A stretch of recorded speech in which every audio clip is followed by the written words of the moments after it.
भारत ही नहीं वरन विश्व स्तर के बहुत सारे शिक्षाविद वहाँ उपस्थित थे। सरकार का स्लोगन है कि बेटी बचाओ बेटी पढ़ाओ, और बेटियां अगर देश का नाम रोशन करें तो निश्चित ही आप भी समझ सकते हैं।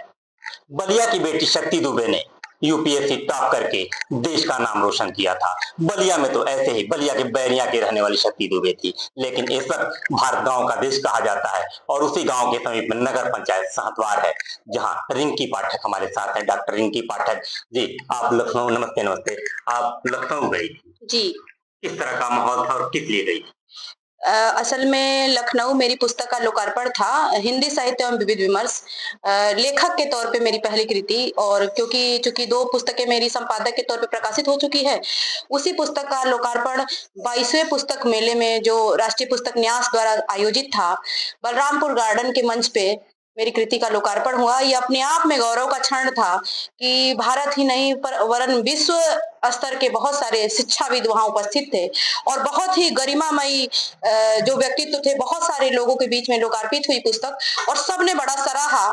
और सबसे बड़ी बात कि मेरे जो शैक्षिक गुरु कह सकते हैं, बुंदेलखंड विश्वविद्यालय के dean professor Puneet Bisaria sir ने यह घोषणा जब की मंच से कि यह पुस्तक मूल रूप से जो है वो शोधार्थियों के लिए है और ये पुस्तक निश्चित रूप से विश्वविद्यालयों में जाएगी और परास्नातक और पीएचडी के शोधार्थियों के लिए अति उपयोगी है, तो मैं बड़ा गौरव महसूस कर रही हूँ कि इससे बड़ी बात कोई नहीं हो सकती। बिल्कुल, अगर बात करें बेटियों की, तो बेटियों की आप क्या अपने स्तर से संदेश देंगे? जैसा कि आपने कहा, मुझे बड़ा अच्छा लगा कि आपने हमारे प्रधानमंत्री माननीय नरेंद्र मोदी के जो स्लोगन है बेटी बचाओ बेटी पढ़ाओ से अपनी बात रखी।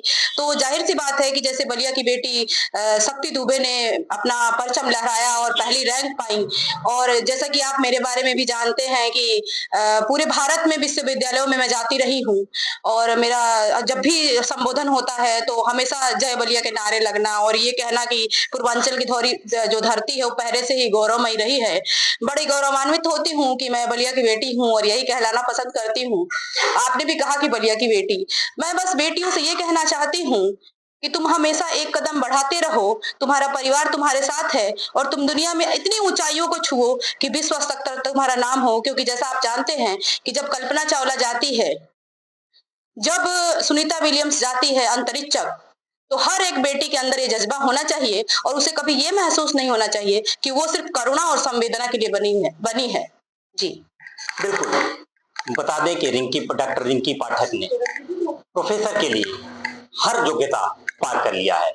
अब देखने वाली बात होगी इनके लिए, हालांकि देश के बेटियों को इन्होंने संदेश जरूर दिया। अब रिंकी पाठक को कभी सरकार की तरफ से या फिर प्रोफेसर बनने का मौका कब मिलेगा, ये समय बताएगा। नरेंद्र मिश्र, भारत एक्सप्रेस, बलिया।